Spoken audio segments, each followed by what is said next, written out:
listen, hey, Ray, I'm holding you personally responsible for bringing that big bastard on here. I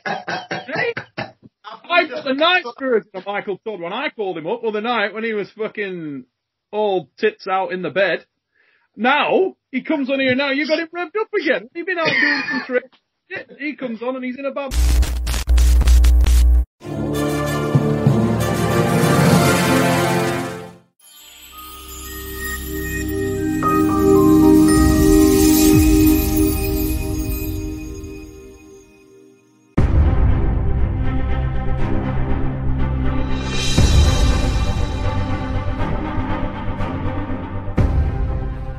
Ladies and gentlemen, welcome to The Fix. Neil Pickup with you in the mother fluffing house. Fatter than ever and all real, baby.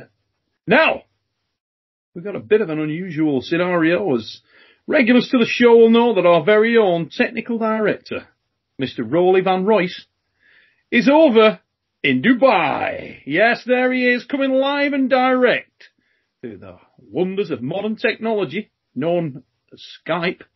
And he's sat next to the fucking giant gnome. That's right, ladies and gentlemen. Monster. Oh, whoa, hey. Before we do any of this further introduction, that arm's come on, son. Before we do any of this further introduction bollocks, I hear, although I haven't seen it myself, but I hear from my faithful on the Supernatural Strength comments section that somebody has tried to steal the Big Gnome moniker from Michael Todd and claim it as pro. Royalties from the gnome. Is there any truth in this? Oh, we're definitely going to do a Monster Michael Todd gnome when we get back. I've got 500 bottle one. Ladies and gentlemen, for anybody out there who is unaware of the origins of the giant gnome, claimed. We've had the giant gnome live on this channel for quite a while now. There he is. Happens to be the best super match arm wrestler in the world. And we'll probably prove it very soon. Ladies and gentlemen, before we go any further, I want to introduce you to the other two members of our cast that you all know well, resident co-hosts from Lethal Arms. It's the White Oak, Paul Linn, ladies and gentlemen. And last but by no means least, a new, polished version of one of the most hated arm wrestlers in the history of existence. That's right, ladies and gentlemen. It's me good mate, Ryan Blue Mother Fluffin' Bowen. And let me tell you, he is all improved. None of that pilot bollocks, none of the bouncing bomb rubbish. We are clear tonight, Neil. We are clear. We are allowed to clear. Look, he's gone to late night talk calls porn channel. You're going to get all the rich dulcet tones from my voice tonight.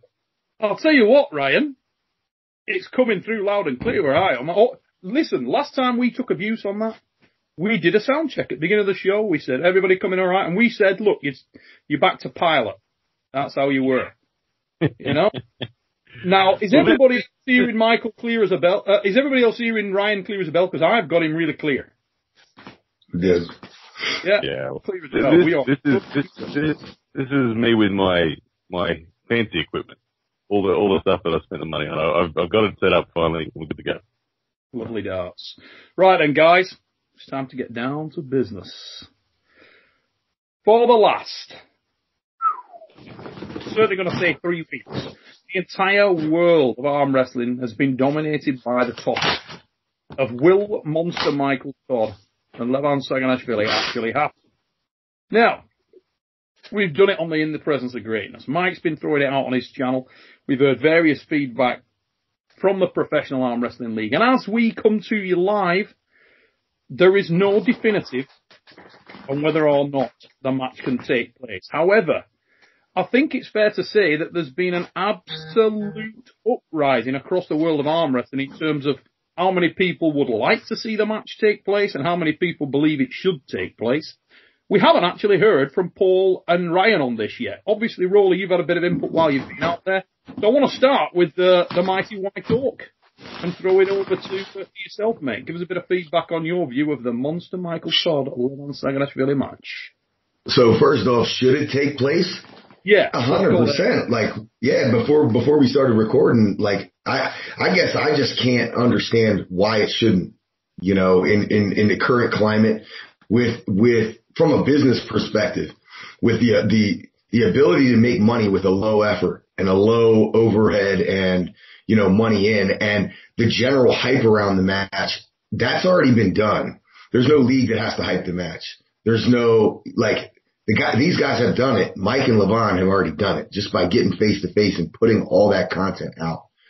Essentially, the two pullers have done the league's work, and the payday, potential sponsorships, things like that has got to be through the roof.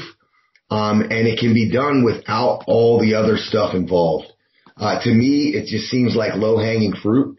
And, being the fact that we're in a pandemic and people's thirst for content right now is through the roof, I guess I can't rationalize any reason not to do it. And I think that to me is almost the most troubling part. If somebody could give me a clear reason that makes total sense as to why it shouldn't happen, when it's possibly the only match that can happen, I fail to understand why it wouldn't. I'm really keen. I'm really keen actually to get Igor and Carol on the show, because ultimately Igor and Carol, I love the gnome laughs. Look, Mike's over there cracking his sides through the beard there. But genuinely, I'd like to get them on the show just to sort of walk through their perspectives on the whole thing, because I don't think you've been in contact with them directly, have you, Mike? I have had communications as of yesterday. Oh, okay. KL. But I can't go any further than that. Right. And so just for clarity, I'm not questioning that they may have rationale.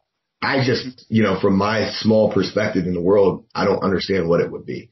So I'm like you said, I'm keen to hear it too. I want to know what is their perspective? What's the real reason? Why you wouldn't take advantage of this, to me, low hanging fruit.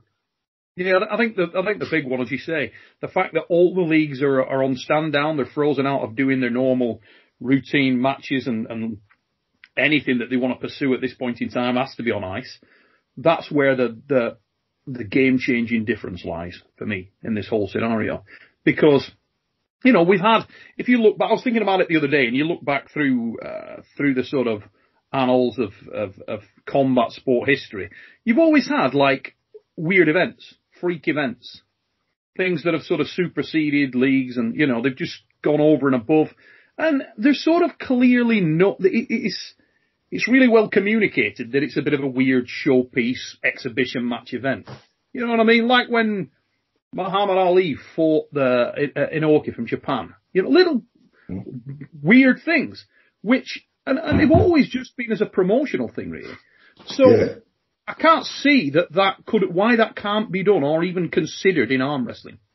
I mean, Mike's already had the go-ahead from World Arm Wrestling League that they bring him up to compete for that very reason, because there's nothing that can be done in the interim. Ryan, where are you at on this, mate? Yeah. I put a piece out on it not so long ago on my channel, but I'm very much in the same boat as Paul. I don't see any reason why it shouldn't be happening. I think it appears to me that Igor and the PAL are being quite stubborn and unreasonable, from what I can observe. I think they've put out a lot of unnecessary sort of disrespect, as I would define it, towards particularly Michael. And at the end of the day, I think they're actually risking causing a division that doesn't need to happen during this time. And the division is never good for the sport. And I think that if they stand their ground like they are and they just refuse and they appear to be unreasonable in the way that they're doing it, then they're going to lose a lot of fans globally, and they're going to be blamed for the reason this match never happened if it doesn't come about. If we look at other sports like the UFC, Conor McGregor is a great example. How he went outside of the UFC and fought Mayweather and made more money there than he's ever made before. And I think arm wrestling is having that same transition where athletes like Michael and Levon are going to have the opportunity, if leagues aren't going to get on board with the current climate, the athletes are going to go independent and they're going to make more money doing it anyway. And so I want PAL to see that, and rather than fight it and potentially lose that battle, embrace it, get on board with it, and give the sport what they want. Right. Personally speaking, I think it'd be an absolute travesty if the PAL did lose fans and lose support of arm wrestlers, because they certainly won't be losing my support. I'm gonna go on record and say that, guys. And for anybody out there in the arm wrestling community, one thing I would say on that is just try and be aware that there are bound to be considerations in their mind that they haven't been able to get across yet. I think there's always something lost in translation a little bit. And I don't think we can lose sight of the fact of how valuable for the sport of arm wrestling the Professional Arm Wrestling League is and has been. That's a big one for me. I really think so. 100%. They've built a long-lasting reputation of being an incredible professional organisation. Probably the best in the history of the sport for longevity and consistency at that higher level. So their reputation can't be damaged too much, but they can be blamed for the reason we never see Michael and Levan face. If that happens, which would be a travesty to the sport. If they don't pull under a super match format, it's a big missed opportunity. We don't want to have in 10 years from now saying who would have won, was it Michael or Levan? We don't want to be still having that debate. We want to know they're both in their prime right now. Make it happen. Well, sorry, go for it, Paul. Yeah, Ryan, you made that comparison between Mayweather and Conor McGregor is like spot on. And it makes me think a little bit, with the crossover of those two sports and how Mayweather comes in basically, you're fighting the best fighter available from a total different sport. It begs the question, what is the ulterior motive to not let what they clearly perceive as somebody who didn't earn a chance, face their champion? Is it because of fear that Mike beats Levan? Like, is there a genuine concern? I feel like he's trying to. I feel like Igor is worried that the validity of the top 8 is going to be put in question if Mike doesn't go through the qualifying process. But the thing is, we can all see that the top 8 is just on hold because of coronavirus and because of every other sport is. So, if this match was to happen, it would just be a bonus, and it'd be a beautiful bonus for the entire arm wrestling world. So I don't see that having this match would at all take away from the processes to traditionally qualify for the top 8. I think I agree, but like what I'm trying to kind of get at is like what the tone that I got from Igor's responses was that Mike didn't deserve a chance, and that the top 8 was, you got to go through Zloty, and Mike's hasn't done that and hasn't proved anything. So kind of like the tone and implication is that he doesn't deserve to arm wrestle Levan. And putting that stance up, and then the chance of Michael beating Levan then makes all of that brand look weird. That's the disrespect side that is just being unnecessary. Trying to somehow portray that Michael isn't worthy as an arm wrestler because he hasn't qualified through Zloty, and it is just silly. And that's I want to say that the whole thing hinges on that, mate, because the latest video that we saw where this was being discussed and the Professional Arm Wrestling League gave a bit of feedback, it suggested that Michael pulled Vitaly Lalatin. Now, I want to bring Mike in at that point. My own perspective on that was that sort of, if you're allowing him to pull any of the top elite athletes, why wouldn't you just go straight to the nucleus of this whole concept? The idea of the concept is it's the undisputed champion of the world, and that's what we're getting to. So Michael has come up, powered his way up through any and all contender in the World Arm Wrestling League, or the western side of arm wrestling, if you will. Levan has defeated all comers in the eastern side. Let's bring them together and just have some fun and see who's the man right now. So I wanted to get Mike's perspective on that whole thing, because it sort of devalues the bloody thing for me. It's not about, with all due respect to Lalatin, who's an immense arm wrestler, who could actually be the very best. Mike's always talking about the fact that nothing's recent. But from a concept perspective, you lose it right there if it's not Levan. And I just wanted to get Mike's input on how that made you feel, mate. Okay, so the whole thing's ridiculous. That's it. That's what I got. First off, you offer me Gerdeka. Then you're like, oh, maybe Silayev. Okay, we'll let you pull the Latin. Hang on. They didn't offer you anything. No one's offered me anything. They publicly went on Facebook and social media suggesting these matches. No one's offered me anything. So I haven't declined any offers because I haven't been offered anything. But it's irrelevant. This is not about, as much as I love this community of arm wrestling, this is not about promoting to arm wrestlers. Every arm wrestler wants to see a match. They want to see this match. They want to see that match. The world wants to see the best from the East versus the best from the West. We are trying to expose arm wrestling to the world. He just informed me that the video of all of us training together on Larry's channel got 1.7 million views. How many of those do you think are arm wrestlers? Sorry, which video was that, Mike? And we can direct people to it if they haven't already seen. All that stuff. Whatever. How strong is LeVon sexually? I don't even know which video it is. Okay, yeah. It's 1.7 million views. There are not 1.7 million arm wrestlers. So we know interest is bigger. Interest is beyond arm wrestling. Oh. Yeah. So you cannot promote champion versus runner-up. You can't. It has to be. And I've done all the legwork. I've been over here for 6 weeks. Right. Everything in place. WALPO don't have to spend a dime. Nothing. But they still benefit. Oh, my God. But the global exposure far exceeds the money they're going to make. Because we're about to expose our beautiful sport to the world. Yep. Secondly, on the Latin topic, he may be the very best guy in the world right now. None of us have pulled him a year and a half. The dude's a freak. But from a promotional perspective, if you have a poster of me on one side and 6'9", 310-pound Vitaly Latin on the other side, he still does not look crazy. That doesn't sell. You have LeVon, the world's like, oh my God, did you see this dude? There's no way. This is Rocky. This is Drago versus Rocky. This is the best thing our sport has now, if not ever. We have an opportunity to blow this shit up. The fact that they're suggesting this, suggesting that, oh, how pull a Latin? And then the Latin thing, in my opinion, was just to get the arm wrestlers on board with PAL. Oh, well, look, you should pull Vitaly. No, I shouldn't. Because I don't have to pull any of them. I've already got everything in place. I can select whoever I want to pull.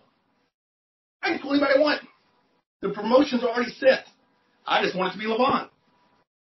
So I don't need anyone's approval. This is just what makes sense. Does that make sense?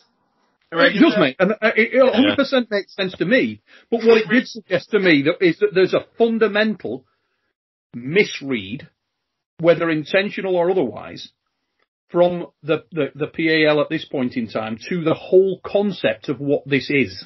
What you've just outlined there, the champion versus champion, East versus West, Rocky film, whatever the hell you want to term it, it's the concept of the promotion. That it is an exhibition match existing out of any existing major league format. It would not be on a WAL table. It would not be under PAL rigid rules. It would be a hybrid of sorts, yet to be defined, which would allow potentially the most widely viewed arm wrestling match in history to pop at a time when the rest of the sport of arm wrestling is being starved because nobody can really do any. And I mean that with the greatest respect to the people who are working their ass off to try to do stuff. At that level, so the major league level, there isn't really an agenda at this point in time, nothing scheduled. No, not casting aspersions at that. It can't be done. It's illegal in most part of the world to do it. But there is a way that you can bring yourself and LeVon together and expose arm wrestling like never before at a time when at the moment it's on its ass. Mm-hmm. What better time? This is the one. Let's go. Exactly. No, and I don't know why Igor thinks we're out to get him. And I hopefully he hears what you just said, Neil, because I thought you just put it best there. It's such a perfect time right now to have the biggest match in the history of the sport, the most views in the history of the sport, and for all organisations to benefit from it. And the funny thing is, I keep coming back to this. I know I've made the point before, and I wanted to get Mike's perspective on this directly. Then we're going to bring Ray in, actually, as well on this, but because we haven't heard from him yet, and he's, in fact, the technical director of the mother fluffing fix. But just wanted, I come back to this a number of times. The spin-off potential for this is massive. If you look at Tyson Fury, Deontay Wilder, before the match first took place, they already had rematch clauses in the contract should the athletes wish to do it. Now, if you were going to go down that same route, there is a potential for that if it benefited Mike financially and it benefited the leagues, you could even potentially have a match in this manner to kick it off, a match in the PAL, a match in the WAL, and Christ knows, it sets a saga, legacy. You can get cracking with this thing, and everybody would benefit. And it's drawing, it would literally pull fans who have never heard of the friggin' PAL, never heard of the WAL. It's going to pull these guys into the sport just to see what happened the second time round when they met in a different format. Mike, what was your sort of take on that? Do you think that's a viable concept? Is it something you'd be open to? 100%. That's what I'm trying to explain to people. I just got so frustrated earlier on Facebook because I was responding to so many people. And I don't understand. Because like John Milne commented, Ingen commented, y'all are missing the point. You are missing the point. This is bigger than any league. This is bigger than this is exposure. All we got to do y'all understand what is here in Dubai? If we can kick this thing off and make one good show, it can snowball. Oh my God. The potential literally is limitless. Limitless. Everybody has tried to make arm wrestling mainstream, and everyone is giving it their best.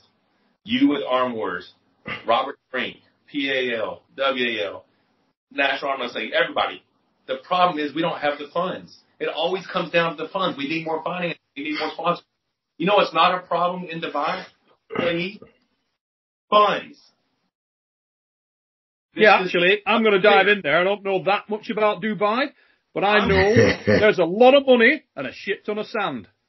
Yes. A lot of money and a shit ton of sand. Shit ton of sand. He's like, it's not as much sand as Azerbaijan. But yeah, they just got rid of the sand. Yeah. But seriously, guys, this is so much bigger than our cool little community. You know what I'm saying? I love arm wrestling. That we get to do this. That me and Devin got to do on a thing yesterday. Just kick it. We're a family. We're all a family. That's what makes this shit so stupid. I mean, I have never been disrespected like this in my life from someone who I considered family. You know, guys, it's just arm wrestling. Let us do something good for our sport. Right. It's just an arm wrestling match. A friggin' match. Yeah. One match. I mean, that's it. It is so frustrating to have put in as much work as we have since here to see. I thought someone would have patted me back and said thank you. You know what I'm saying? I mean, there's nothing. LeVon was here. Just like Paul was saying, we've already interacted. We teased you with thumb wars. We drove 320 kilometers an hour in a McLaren. It is time to let this thing happen. I don't understand. It's almost like, if you can picture the history of arm wrestling as a giant waterfall chart. You know, like a business waterfall chart, where you get to a level, and then you need something to bolt onto it, takes it to that next level. Something bolts onto that, takes it to that next level. And, you could start with your over the top got us to a level. And then Yukon Jack got you to a level. And then as you go through all these promotions, UAL, Arm Wars, Nemiroff Cup, all these elements got us to a level. It's almost for me like this is just a next step, which can then boost us to another level. And in, 10 years to come, you'll have Eric will be writing this on the Arm Wrestling Archive saying, and then at this time, this went down. 100%. And it's, Yeah, you look at it, like, if you just look at PAL's evolution with the Nemiroff and it changing to the Zloty Turf, and Zloty Turf leading to now being the top 8, there's nothing wrong with top 8 leading to the East versus West opportunity. Like, why the hell not? And in the era of YouTube and athletes having the individual brands that bring serious weight, well, by the time you're to the top of the WAL or the time you're at the top of the PAL, you have serious brand as an individual athlete now. And in this world with YouTube, you should be able to benefit from that. So, yeah, I agree. It's the natural evolution that Zloty leads to PAL top 8, which leads to the opportunity there to contest on an individual level in an independent promotion for the world's best arm wrestler. Makes sense. Well, real quick. Sorry, go on, Mike. We have a very limited window to make this happen. Right. You know, pull a Latin, and then you pull Levon. Well, how about I pull a Latin if I was to win, and then by the time I'm supposed to get to pull Levon, the pandemic's over, PAL's back to go now. I mean, there's a window. There's a window that you have to capitalize on. Mm-hmm. Just, the funny thing is, I think arm wrestlers, and maybe even the PAL's perspective, maybe that arm wrestlers will, in their mind, they will set this as, it's a definitive result. One of the things that we need to understand, particularly for people, I know not you guys on the call because you're all very aware of it, and not the guys that are very, very in tune with and experienced in the sport, but for anybody that isn't out there needs to sort of be a clear understanding that arm wrestling doesn't necessarily work on this sliding scale of, okay, that guy can beat that guy, and he beat him once, so he can always beat him. That is just bullshit. It doesn't work like that. You beat the mother fluffer on Friday, and on Sunday he beats your ass. That's more what happens in arm wrestling. If you chart your career back, I've beaten guys, lost to guys, drawn with guys, and if you look, we get into the debates around the greatest arm wrestlers, often because of the fact that we do meet each other frequently at different times of a career, and the history books will show clearly that the results are varied.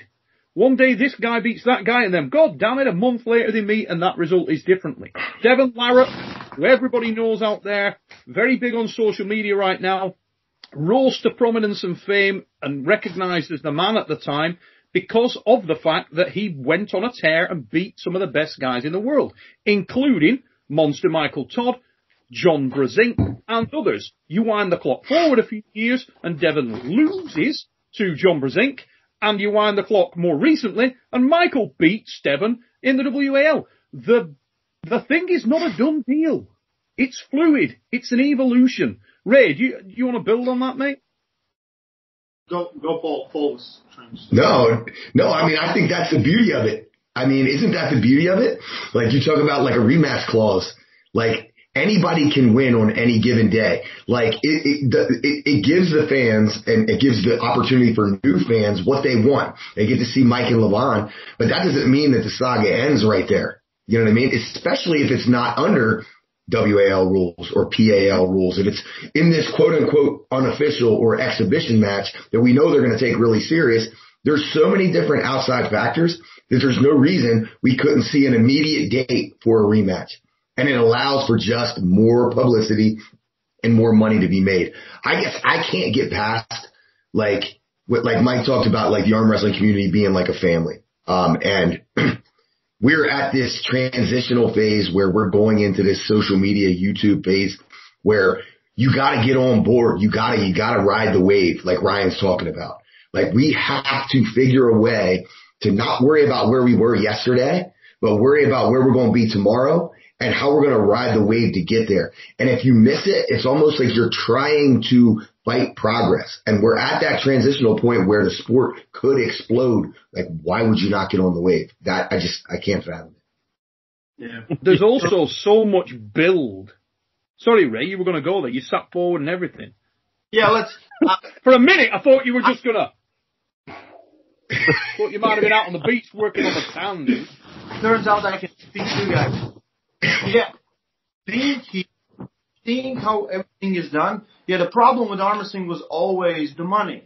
You know, either someone spends money too fast or they don't have enough money for whatever direction of arm wrestling they want to take.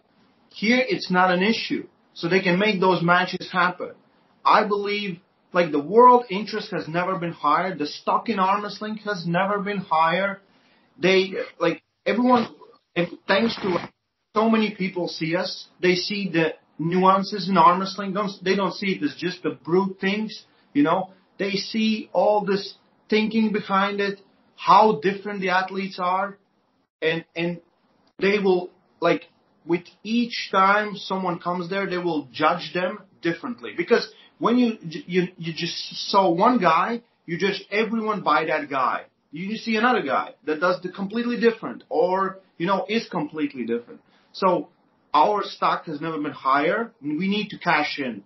And for I don't know how many years, the problem is with leagues, it's great that leagues exist. I think promotions without promotions, we not be here. 100%. We not be here and our superstars would not be where they are, because they were building that brand. But now every athlete can do the same for themselves. But we need that match to happen. We need to figure out who is the strongest, because it's really number one guy from north and from east and west, it is. It has beaten everyone else who have come, and it is. And we can figure it out, especially like Ryan said, right time in this pandemic, because there's nothing better to do. If the number 5, 6, 7, depending on country, you can lock down everything, and you cannot get all the athletes for top 8. You cannot have competition in WL. Dubai is open to everything, and there are a lot of friends here. And again, there's a lot of people with a lot of money, and more of those people get involved, interested in arm. All they need is an interest. They will be behind it, and we might see something completely new. All those dreams that we have had, we might have them, We just need to seize the opportunity. So I really want this match to happen. I'm just like, guys, I don't know, call Igor straight away and talk with him. Because for anybody who's interested also, guys, if you want a chair like Paul Linn's, you can get one at noisychair.com. I was waiting for someone to say it. Oh, my chair's noisy now? All right, I'm going to mute my mic for shit's sake. I'm not kidding, Paul. I've been crying inside. I was dying to jump in and go, he don't even need to friggin' ask. I thought you'd done it on purpose as a fantastic joke. No, I can't hear any of this stuff. Sorry. I am on mute now. That was good, man. That was good. Sorry, Ray. I couldn't help it, mate. I have no idea what I was saying. I want that match to happen. And Dubai. Michael, can I ask you a question, Michael? I want to know, with all this going down and all this stuff, a bit of you don't have to answer this question, but if the match isn't ever permitted, would you and Levan just friggin' do it on your own, like screw everyone and just do it? Is that an option? Rebecca's off the side of the screen, so I'm asking for permission. What? Michael, don't worry, mate. We're used to technical director shit on here. Regularly ask Ray what show it is. If it's just never going to happen, would Levan and I just do it? Just find out. Industry plan goes through, absolutely. Rebecca says yes. I mean, personally, I would hate it to come to that, if I'm honest. I really would. Something's going to happen. Something's going to happen here. I want it to. Like I said, I feel like I'm with you, Neil, that I hope it doesn't happen. And I will find him in a room and we will find out. Yeah. Well, that's the thing. The thing is, I hope it doesn't happen for the sake of we all want to get on the wave that Paul described, and PAL included, WAL included. But if the leagues play this out for another 6 months, a year, whatever, and just refuse, whilst never being able to facilitate a top 8 or a WAL championship, I feel like you push Michael and Levan for long enough, they're just the promoter in Dubai or someone is gonna offer them personally enough money and just put it on under their own steam. And that might just be the catalyst that was needed for the organizations to say, okay, we'll get on board from here forward. Yeah, this is. A lot of people don't understand this, and I don't understand the position. This is arm wrestling. This is not boxing. I mean, guys don't get their faces smashed in. We can do this every month, and we're acting like, no, we're going to, negotiate, talk for 2 years, maybe 8 years, 6 years, doesn't matter. We can do it every month, just tell the date for the guys, and it can be. So I'm going to tell y'all one thing. And this is something that needs to be understood. As he was speaking, Money is not an issue here. Interest is all we need. But you know what's going to get that interest to go away? Dumb shit like this. Drama. People don't want to be involved in drama. So it either needs to get settled or we go a different route. Yeah. That felt dramatic. Did you feel, Paul, that felt dramatic to me. I like that, Mike. Good. Well, that was good, Mike. To avoid, to not seize this opportunity is crazy. It is crazy. And I know that I'm clearly not privy to all of the behind the scenes details that might be involved from third party sponsors at the PAL or whatever. No doubt there's more to it than simply just saying, yeah, go for it. But wherever the roadblock currently is, if it's with third party sponsors, if it's with Eagle, wherever it is, I can't help but feel they need to come around and see this and realize they can all benefit, because they really can. And they will. The interesting thing on that is, mate, PAL have so many irons in so many fires that they would potentially benefit in a myriad of ways. I mean, equipment. If you've got a lot of people that come and start buying arm wrestling tables, start buying arm wrestling handles, equipment, shirts, you name it, they have those fingers in those pies. So the creation of a larger market in any environment related to arm wrestling is a benefit for them. Mike, sorry, mate, you want to jump in there? No, I'm just saying there's only one roadblock. You don't have to figure out where the roadblock is. There's one roadblock. But, yeah, it's all good. You know, whatever's going to happen is going to happen. So, I think at this point, I want to do a little bit of a road test as well, because I want to draw some attention to the fact that the fix is brought to you by Western Survivor Beef Jerky. This is the solver of problems, ladies and gentlemen. And we want to do a live road test, ladies and gents. Yes, Adam Vandal at Western Survivor happens to have sent our resident stuntman here on the fix, the White Hawk, the latest batch of biltong. Now, Paul has been training for this for about a week, and he's going to try this very difficult task, which basically involves opening that packet of beef jerky and not eating the whole mother fluffing thing. Because usually that's what happens.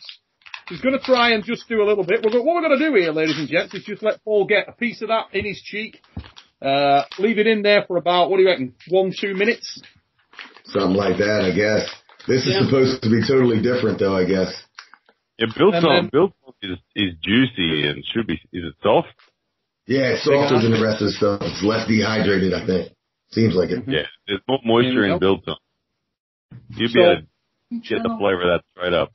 Yeah, and for anybody who doesn't know about this, ladies and gentlemen, Western Survivor, www.westernsurvivor.ca. Get yourself over there. The best beef jerky in the world. Accept no substitutes. New line, the biltong, and also coming in March. I've got to leave. Coming in March, we've got another arm wrestling table giveaway, another arm bets table giveaway coming in March. So keep your eyes open for that, ladies and gentlemen. And while we leave that with Paul, we'll check back in just a couple of minutes. We're going to come back over to the Michael Todd for another little bit of a question. Now then, Mike, we had a question coming onto the show, and it was around your experience over time against three great arm wrestlers and how they stacked up. And I think a lot of people are going to be interested in this one. The three arm wrestlers in question are Alexei Vovoda, Devon Larratt, and John Brzenk. Who was the best, strongest of those at the time? At any time you faced them, who of those three men was the most difficult to defeat and most powerful? None of those three men are the strongest guys I've ever faced. Of those three, in particular, those three men, is the question. In 2007, Alexei Vovoda, to that strongest human I'd ever arm wrestled. Up to 2007. I had pulled John numerous times up to that point. So, do I think the best John Brzezinski ever could beat the best Alexei Voda ever? Probably. But I never pulled the best John Brzezinski. But of the people I pulled, up to 2007, I keep saying Andre Pushkar because that's the strongest guy I've ever arm wrestled. You know? I mean, Alexei Voda was the strongest guy. So just for clarity, mate, you're saying, and I will come back to this question, guys, so don't flip out me, the fellow who sent the question in, but you're saying that Andre Pushkar was stronger than Denis Siflenkov, the versions you've faced. 2017, Andre Pushkar is the strongest human being I've ever arm wrestled. Damn. By a gap. By a gap. Yeah. And that's interesting, because I know from our previous conversations... I haven't Ryan yet, so I can't speak on that. Well, yeah, we weren't going to bring Danny Tesh even into the conversation, Michael. Let's not be silly. So, yeah, that was my opinion there. Okay, so up to 2007, Alexei Voda, which would mean he is stronger than the strongest John that I had arm wrestled at that point in my life. Devin, 2011, I was very, very strong, but I got out arm wrestled. In my opinion, I was the stronger man that day. And if there'd have been a way to keep that strap from coming apart, like if we'd have had duct tape instead of a strap. Like if we'd have actually done what you said and duct taped you together. He literally asked us to duct tape them together. 100-0 that day. But I got out arm wrestled. He was my kryptonite on that day. So as strong as I was on that day, to lose, it would have to go to Devin Laird of those three men. Because that 2011 beats both the best John Brzezinski I had pulled up to that day and the Alexei Voda that I pulled in 2007. Now, if you looked at the best version of Devin Larratt that you've ever faced and the best version of Alexei Voda, second part of the question was, do you think, and this all originated from apparently, I haven't seen this, but apparently there was some comments around, again, this conversation, that Devin Larratt at his absolute best would never have been a match for Alexei Voda. What was your opinion on that? That's just myth and hype. But I'm going to do a video on Alexei Voda and all my thoughts and everything about it. I will tell you this. In my opinion, Alexei Voda is the greatest athlete we've ever had in the sport. I don't think we've ever had... You are aware, of course, of the existence of Danny Tesh.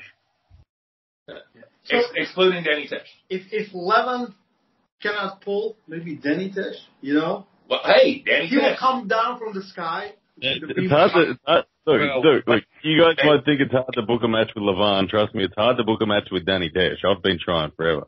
I'm not going to lie, Ryan. I some while ago, I actually proposed a match between God I have heard stories. Tesh. Get to make that match up. Mike. Oh, shit. Yeah. That would be impressive. Because no one's done it yet. You know what I'm saying? So, yeah, as far as the best athlete we've ever had in the sport, in my opinion, it has to go to him. He was the best in the world for a small period in arm wrestling. And within a year, won the world championship in a completely different discipline. Yeah. I mean, you just don't... Very good in judo as well. Could have represented Russia in judo, as I understand it. You know what I'm saying? I mean, that's just... And, I mean, hold up 275 pounds when I pulled him in Bulgaria, and I saw him hold himself out like a flag on a thing of scaffolding. I have seen that too, yeah. At 75, though. See, that whole thing was a sandbag. They offered me the match and said, oh, it's his comeback match. He's 110 kg. I'm like, I'll arm wrestle a 242-pound Alexei. That's cool. Because he was 260. I mean, he was 160, 264, 120 kg at the 2004 Zloty, right? So he's 10 kg. I'm like, yeah, I'll pull that dude. I show up in Bulgaria, and I'm sitting in the room with him, and the dude's 125. I'm like, what kind of shady shit is this? I mean, dude's 33 pounds heavier than what y'all told me he was going to be, you know? So, but yeah, people bring that match up all the time. And although I had a strong arm in 2007, my hand and wrists were nowhere near where my arm was, right? And he exposed me badly. But And technically, you pulled very different at that time as well. Well, there's a lot of guys that beat you. I mean, not to say a lot of guys. There were, I mean, like on that day, okay, we'll speak about this for a second because Neil has the footage. The weekend that I pulled Alexi Vovoda, that same weekend in Manchester, Devin pulled Ron Bath. Oh, my fuck. Devin pulled Ron Bath. Would have been a great match for the Alexi Vovoda that day. And I would have been a good match for the Ron Bath guy, you know what I'm saying? Because there's footage that none of y'all have seen. And it's probably even more impressive and more dominant than what Devin did to John a year later. Eurosport. We sent the footage to Eurosport. Okay, this is just to tell everybody that situation. We've got our headline match. The headline match at the Arm Wars was Devin Larratt, Ron Bath. And in 2007, Ron Bath was a bad dude. Bad mother fluffer. Let me tell you now, strong as balls. And after the second round of that arm wrestling match, Ron jumped off the stage, came and sat at the side of me at the commentary table and said, "You might as well get up and pull that guy because you've as good a chance as I ever beating him. I can't do nothing with him at all." And he was just like, it's ridiculous. We sent that match to Eurosport and they would not air it because it was too boring. Yeah, it'd be great for him to release just to show Devin's dominance at that time because he statued Ron Bath. Literally. No one had ever seen Ron Bath. At that point, I'd been arm wrestling 17 years. I'd never seen anyone do that to Ron Bath. And he statued him like he was a child. Mm-hmm. And you were there, Michael. That match, weren't you? You saw. You I mean, it was ridiculous. It was ridiculous. Just held him center like that. Yeah, on that day, Devin versus Alexi would have been a phenomenal match. Mm-hmm. Me versus Ron would have been a great match. But I just wasn't the guy then that I am now. You know, so it's so difficult to compare. Well, how did this guy feel? How did that guy feel? Well, I progressed. You know what I'm saying? So, and I'm not saying that the 2014 version of John Brzezinski wasn't stronger than John Brzezinski had pulled previously. It's just I was stronger, you know? Because I still gave John a ridiculously hard inside match after pulling Jerry for 2 minutes. So I still would say that 2014 John at 255 pounds or whatever probably was stronger than any John had pulled previously. It's just I was stronger as well. Does that make sense? Yeah, it does, mate. And I want to sort of segue into another question that we've had. And we've actually had about 4 or 5 questions relating to this specific topic. And it was coming up in one of the next shows. But actually, it's better to address this when it's not just myself on the show to answer it, but Michael is on. So I'm going to address this while Michael's on the show. And it was basically, the question was that we'd spoken in the past, or I'd spoken in the past on previous editions of The Fix, and some of the interview, deep inside stuff that we've done about the day that Devin Larratt and John Brzezinski faced at the Arm Wars Deep Water at Lakeside in Thurrock, England. Now, I'd made a comment that what was most impressive, because that match wasn't the most impressive match that we had that day. It was actually a match between Michael and Marcio that was incredible that day from an atmospheric perspective. But what was incredible was when we went back to the hotel, and a lot of people have said, you know, you've spoken about Devin's level that day. And what I said was that I have never seen, personally, a better display of arm wrestling dominance than Devin Larratt put on that night in the hotel. It was just something to behold. The amount of people that he ran through, and when I say ran through, I mean absolutely controlled and dominated for a significant period of time, 10 to 15 minutes of standing at a table and just having everyone come on. Now, Michael, you were there that day, and you were one of the guys that pulled him. I was another one. Marcio was another one. A lot of dudes. John Brzezinski multiple times, and he literally my-tabled the living piss out of all of us. Just give us your perspectives on that, Mike. That was pretty weird, wasn't it? The most impressive thing I'd ever seen in my life up at that point. Yeah, it wasn't how bad he beat me, or how bad he beat you, or how bad he beat Johan Lindholm, or how bad he beat Marcio. It's the fact that he beat all those guys, and then a fresh John would jump in and he would do the same to John. And then he'd go back to all of us again, and the same thing again. I was like, well, this just doesn't make sense. But yeah, he was. And the fact that we were all redlining, and there's other arm wrestlers at that time that were going. It wasn't just. I mean, Mike named them there: Johan Lindholm, Peter Scherber of Poland, who was strong as balls, Stuart Hall, who was the British champion middleweight at that time, Andy Barker, who was the British champion the weight above Stuart, and a world-class arm wrestler, second in the world at that time.